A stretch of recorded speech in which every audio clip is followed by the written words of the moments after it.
একটা আমড়া গাছের তলায় ঘন ঝোপের মধ্যে আমড়া গাছের গুঁড়ি ঠেস দিয়ে বসে আছে 12 বাগদিনী। ভালো করে উঁকি মেরে দেখলাম, হ্যাঁ ঠিক 12 বাগদিনী বটে। সর্বনাশ, সে যে মরে গিয়েছে।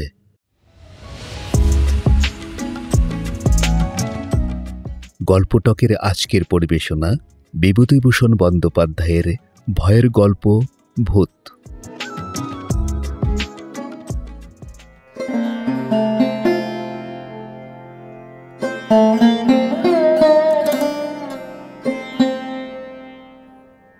কি বাদামি হতো শ্রীশ পরমাণিকের বাগানে।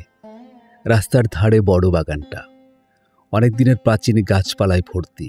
নিবিড় অন্ধকার বাগানের মধ্যে দিনের বেলাতেই।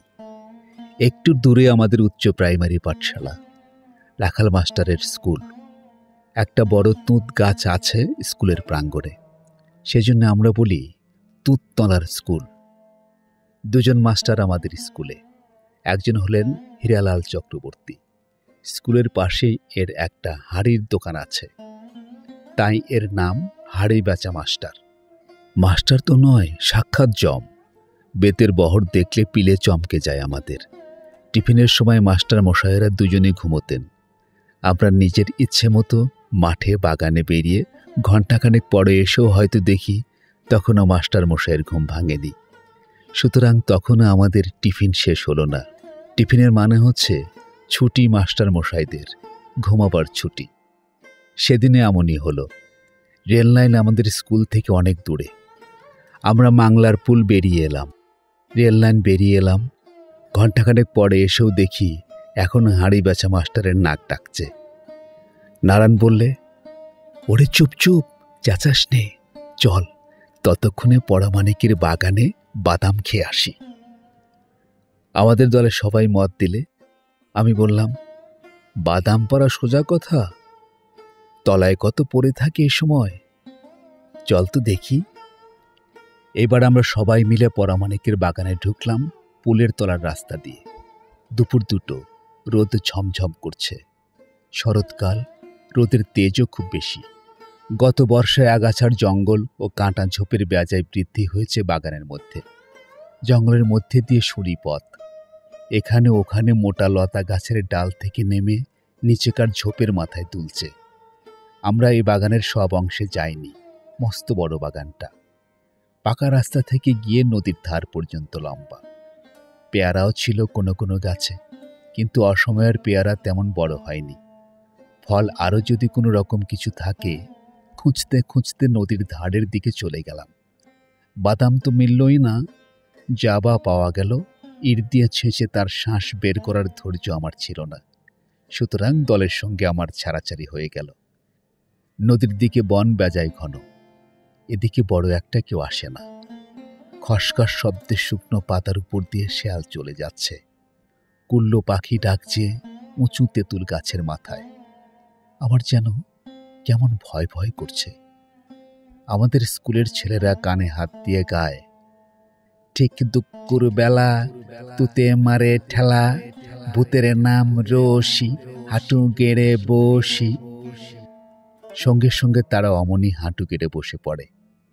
এসব করলে নাকি ভূতের ভয় চলে যায়। আমার সঙ্গে কেউ নেই, ঠিক দুপুরবেলাও বটে। মন্তরটা মুখে আওড়ে হাঁটু গেড়ে বসবো, কিন্তু ভূতের নাম রশি হলো কেন? শ্যামও হতে পারত, কালো হতে পারত, নিবারণ হতেই বা আপত্তি কি ছিল? একটা বাঁক ঘুরে বড় একটা বাঁশবন আর নিবিড় ঝোপ তার তলায়। সেখানটায় গিয়ে আমার বুকের টিপ টিপ যেন হঠাৎ বন্ধ হয়ে গেল।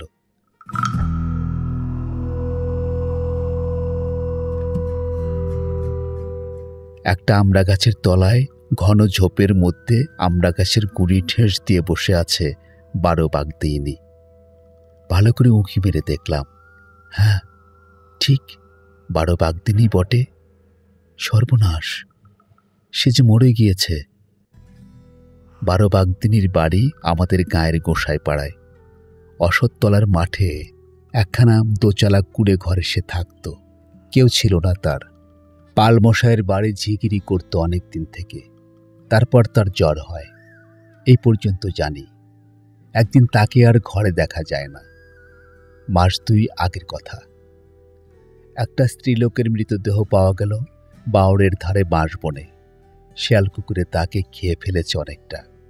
সেই রকমই কালো রোগা মতো দেহটা, 12 বাগদিনীর মতো।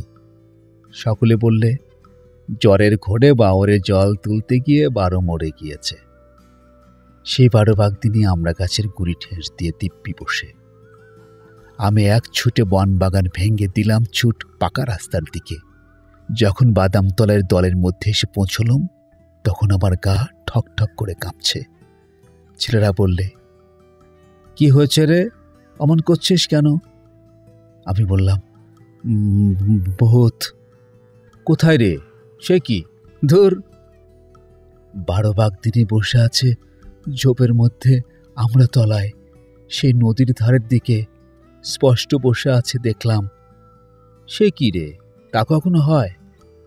নিজের চোখে দেখলাম, একেবারে স্পষ্ট 12 বাগদিনী। দূর, চল তো যাই, দেখি কেমন। তোর মিথ্যে কথা। আপনাদের কাছে একটি সবিনয় নিবেদন, যদি আমাদের এই চ্যানেলটি আপনার ভালো লেগে থাকে তাহলে দয়া করে সাবস্ক্রাইব করুন এবং লাইক কমেন্টস করে আমাদের অনুপ্রাণিত করুন। তাহলে শুনতে থাকুন আজকের গল্প ভূত।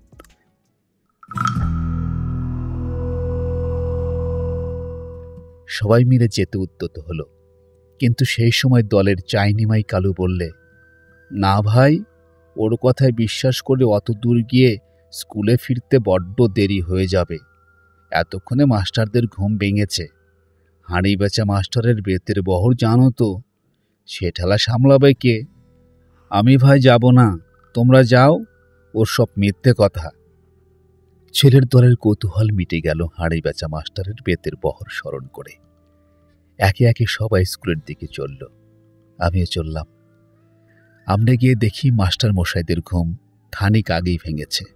ওদের গতিক দেখে মনে হলো হাঁড়ি বেচা মাস্টার আমাদের শূন্য ক্লাসরুমের সামনে অধীরভাবে পায়চারি করছিলেন। আমাদের আসতে দেখে বলে উঠলেন, এই যে খেলা ভাঙলো। আমরা বলতে পারতাম, আপনার ঘুম ভাঙলো, কিন্তু সে কথা বলে কে?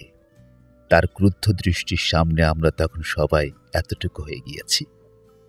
ক্লাসে ঢুকে তিনি হাঁকলেন, রত্না, অর্থাৎ আমি।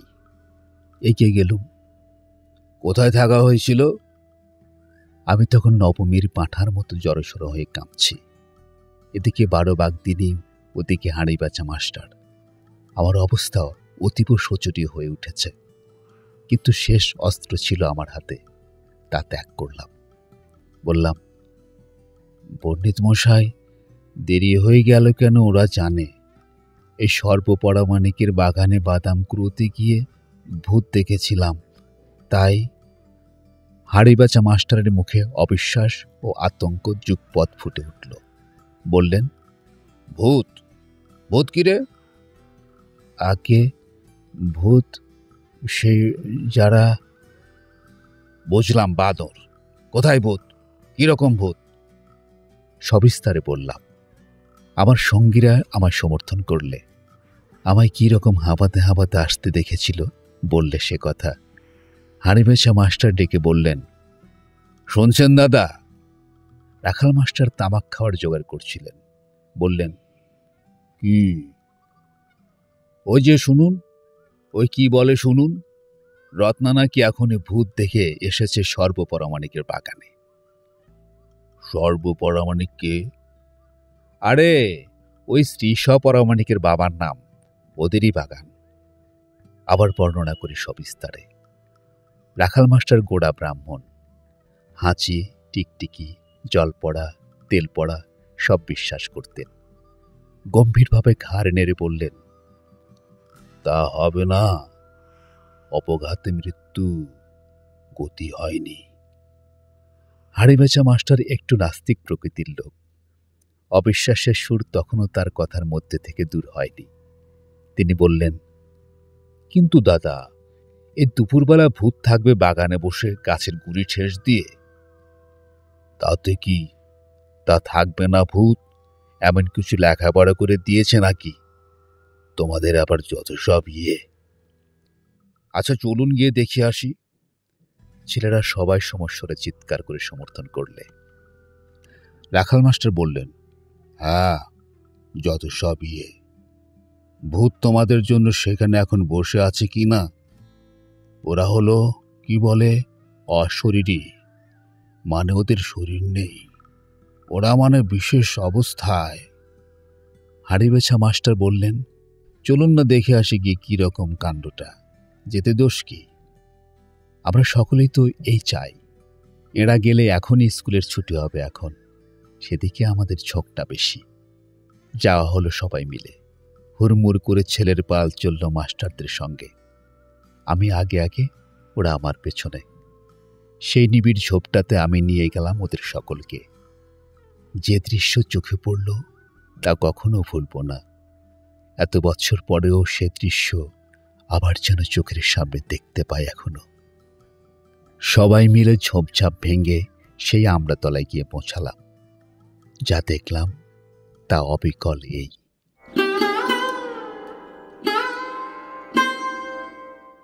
আমড়া গাছের তলায় একটা ছেঁড়া, অতি মলিন, অতি দুর্গন্ধ কাঁথা পাতা, পাশে একটা ভাঁড়ে আধ ভাঁড় টাক জল, একরাশ আমড়ার খোসা ও আঁটি জড়ো হয়েছে পাশে। কতক টাটকা, কতক কিছুদিন আগে খাওয়া। একরাশ কাঁচা তেঁতুলের ছিবড়ে, পাকা চালতার ছিবড়ে, শুকনো। ছিন্ন কাঁথার উপর জীর্ণ শীর্ণ বৃদ্ধা 12 বাগদিনী মরে পড়ে আছে। খানিকটা আগে মারা গিয়েছে। এ সমস্যার কোনো মীমাংসা হয়নি। আমরা হই হই করে বাইরে গিয়ে খবর দিলাম। গ্রাম্য চৌকিদার ও দফাদার দেখতে এলো। কেন যে 12 বাগদিনী এই জঙ্গলে এসে লুকিয়েছিল নিজের ঘর ছেড়ে, এ প্রশ্নের উত্তর কে দেবে?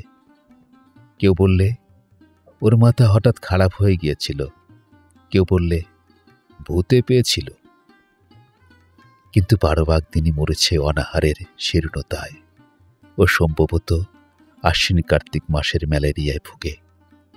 কেউ একটু জলও দেয়নি তার মুখে। কেই বা দিবে এই জঙ্গলে, জানতই বা কে? 12 বাগদিনীর এই আত্মগোপনের রহস্য তার সঙ্গেই বড় পারে চলে গেল।